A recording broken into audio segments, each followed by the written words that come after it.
Glory a Deus, haleluya, salam.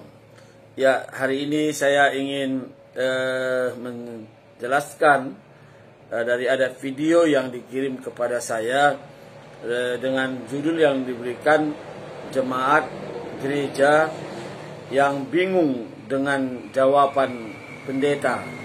Jadi saya kira tidak ada pendeta yang bingung dengan menjawab firman Tuhan, ya, kecuali seperti dusta, ya.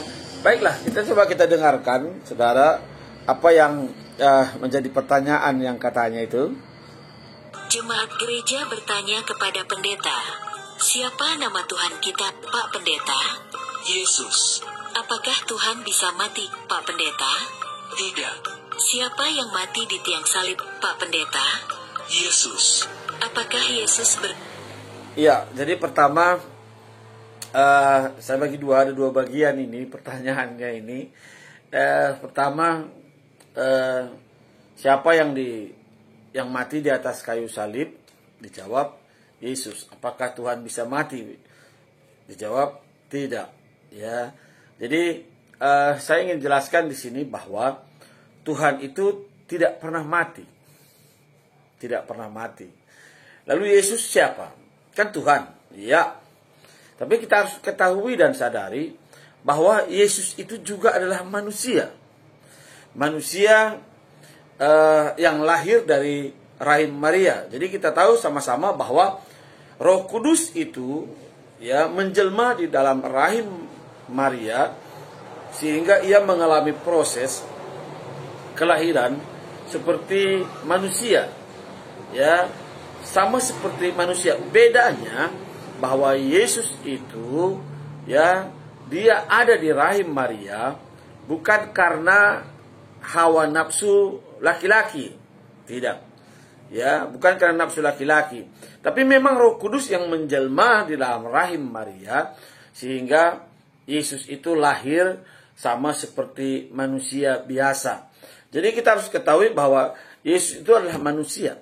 Jadi yang mati itu bukan Tuhan, tapi Yesus secara manusia. Jadi manusia yang bernama Yesus. Jadi waktu dia lahir itu kan dikatakan, ya, dia lahir dan diberi nama Yesus.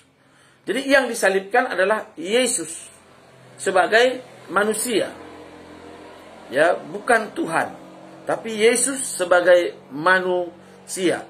Jadi tubuh manusia ini hanya sarana saja untuk dapat, ya, ia menggenapkan seluruh ketetapan Tuhan, ya, tentang misi daripada keselamatan manusia. Oleh Adam pertama, semua manusia telah berdosa. Maka harus ada Adam terakhir, yaitu Yesus. Manusia, Yesus. Manusia, Yesus. Ya, yang mati di atas kayu salib untuk menebus manusia yang berdosa, yang percaya kepadanya tidak binasa. Jadi sekali saya katakan bahwa bukan Tuhan yang disalibkan, tapi manusia, ya, manusia yang namanya Yesus. Itu, ya, manusia yang namanya Yesus. Jadi ini mohon dipahami, ya, manusia yang namanya Yesus. Tubuhnya itu hanya sarana saja, ya, supaya ada manusia yang tidak berdosa. Sebab Yesus itu tidak pernah berbuat dosa. Saya kira ini cukup jelas, ya. Tapi kalau nanti ada yang bertanya, silakan. Nanti akan saya menjawabnya bila tentang hal ini kurang jelas. Saya kira orang Kristen tahu semua. Jangan dulu pendeta, jemaat Tuhan tahu semua ini. Ya, kita lanjutkan lagi. Doa, Pak Pendeta? Iya. Kepada siapa Yesus berdoa, Pak Pendeta? Tuhan. Apakah Yesus Tuhan? Ya. Waduh, Pak, ini jadi Tuhan berdoa kepada Tuhan, Pak Pendeta? Tidak. Yang benar gimana, Pak Pendeta? Cukup imani saja. Saya juga bingung. Yesus pokoknya Tuhanlah. Jangan tanya-tanya lagi. Yesus pokoknya Tuhan, titik. Ya, saya ketawa ini sebetulnya mendengar penjelasan ini. Pendeta bilang jangan tanya-tanya lagi. Ya, tidak ada pendeta demikian. Kalau jemaat yang bertanya pasti dijawab dengan tepat dan benar. Jadi pertanyaan kedua itu dikatakan Yesus itu berdoa, benar dikatakan ya. Jadi pertanyaannya, Yesus itu Tuhan, benar. Lalu Tuhan Yesus berdoa kepada Tuhan, atau mungkin Yesus berdoa kepada Tuhan. Ya, saya akan coba menjelaskan dengan singkat saja, ya saudaraku. Pertama kita harus sadari bahwa Bapa dengan Yesus itu satu, ya itu tertulis dalam Injil Yohanes, Bapa dan Yesus satu, ya. Jadi kenapa Yesus berdoa? Ini pertanyaannya. Bukankah dia Tuhan? Ya, dari awal saya sudah katakan bahwa Yesus yang berdoa itu adalah manusia. Ya, karena dia adalah manusia. Dia adalah Roh Kudus, saya katakan dari awal, ya, yang menjelma ke rahim Maria, dan ia lahir ya seperti manusia, sama seperti kita. Bedanya kita dengan Yesus itu, ia tidak pernah berbuat dosa. Tidak pernah, kalau kita masih berdosa. Ya, ia tidak pernah berbuat dosa. Lalu pertanyaannya, kepada siapa Yesus berdoa? Ya jelas kepada Bapa. Ya, di sini sesungguhnya bukan soal Yesus berdoa kepada Bapa, saudaraku, tetapi sesungguhnya ini satu teladan yang diberikan oleh Yesus kepada kita sebagai manusia, bahwa kita tidak boleh berhenti berdoa.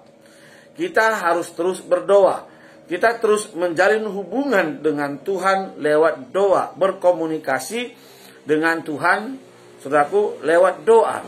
Ya, Yesus memberikan teladan, dan Yesus juga mengajarkan kita tentang doa, yaitu doa Bapa kami. Ya, itu jadi pedoman kita dalam berdoa. Nah, selanjutnya, mengapa Yesus melakukan itu? Saya katakan tadi, ia memberikan teladan. Lalu kepada siapa dia berdoa? Kepada Bapa. Itu sudah jelas, kepada Bapa. Nah, teladan ini yang penting. Satu contoh kecil, ya, saya mau berikan, seperti yang dikatakan tadi, apakah Tuhan berdoa kepada Tuhan? Lalu yang jawab, apakah Tuhan? Bagaimana ini? Kan begitu. Kembali saya katakan, hanya sebagai teladan, contoh kepada kita, agar kita juga berdoa, sama seperti Yesus yang adalah manusia.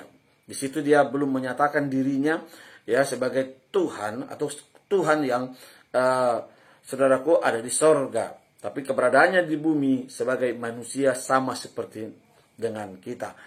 Sebagai satu contoh yang gampang sekali, ya, saya punya orang tua dan juga punya mertua. Ya, orang tua saya panggil Bapak, yang laki-laki, yang perempuan saya panggil ibu. Tetapi ketika anak saya sudah lahir, ya, ketika anak saya sudah lahir, maka panggilan itu secara otomatis berubah kalau di depan orang tua kami. Ya, contoh sekarang yang tinggal ibu mertua saya, Bu Siregar. Ibu mertua saya itu opung bagi anak-anak saya. Tapi bagi saya, ibu mertua. Ya, tapi bagi anak saya, opung. Nah, anak saya ini memanggil opung kepada ibu mertuaku. Ketika ada anak-anak ini ada di hadapan ibu mertua, maka saya tidak panggil lagi ibu. Saya tidak panggil lagi inang.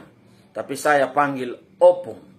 Bahkan, opung, ya, mertua saya ini panggil anak saya opung.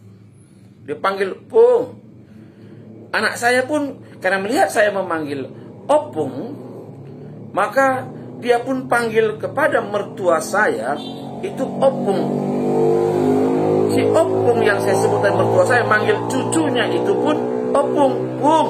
Sehingga terjadilah pung, pung, opung, opung. Ya, dalam bahasa Indonesia nenek. Ya, nenek, nenek gitu. Saya panggil ibu saya nenek, supaya anak saya ikut memanggil nenek. Ya, mertua saya pun panggil Pung kepada cucunya, supaya cucunya itu memanggil dia Pung. Saya panggil juga mertua saya Opung, supaya anak saya ikut memanggil Opung. Ya, jadi sesungguhnya memberikan teladan. kepada anak saya. Demikian juga Yesus berdoa, memberikan teladan kepada kita. Sehingga kita tahu cara berdoa. Sehingga kita tahu kepada siapa kita berdoa, memohon dan meminta. Saya kira penjelasan ini cukup jelas ya untuk kita semua, khususnya anak-anak Tuhan, ya, supaya tidak bingung dengan video-video atau ajaran-ajaran dari luar. Mari, sebagai anak Tuhan, kita tetap berpedoman kepada Alkitab. Jangan bingung. Kalau saudara bingung, mari, silakan tanya kepada pendeta saudara, gembala, pada bapak pastor, semua pasti bisa menjawab. Jangan dengarkan orang-orang yang mengajar yang nggak benar, ya, yang tidak percaya kepada Alkitab, nggak usah didengerin. Orang dia nggak percaya kepada Alkitab, ngapain pula kita mau bertanya tentang firman Tuhan kepada dia? Biarkan saja mereka, dan tetap berharap kepada Tuhan, percaya kepada Tuhan. Dan kalau masih ada pertanyaan khusus kepada anak-anak Tuhan, ya para sahabat, mari silakan. Kita tidak mau debat, tapi kita mau memberitakan firman Tuhan. Diterima nggak diterima, itu urusan dia. Tapi yang jelas, kita sebagai anak Tuhan berpedoman kepada Alkitab. Jangan dengarkan orang-orang yang tidak percaya kepada Alkitab sebagai firman Tuhan, sehingga diputarbalikkan, saudara bingung. Ya, tetap setia, tetap beribadah kepada Tuhan, tetap berdoa dan percaya Tuhan Yesus memberkati kita semua. Salam.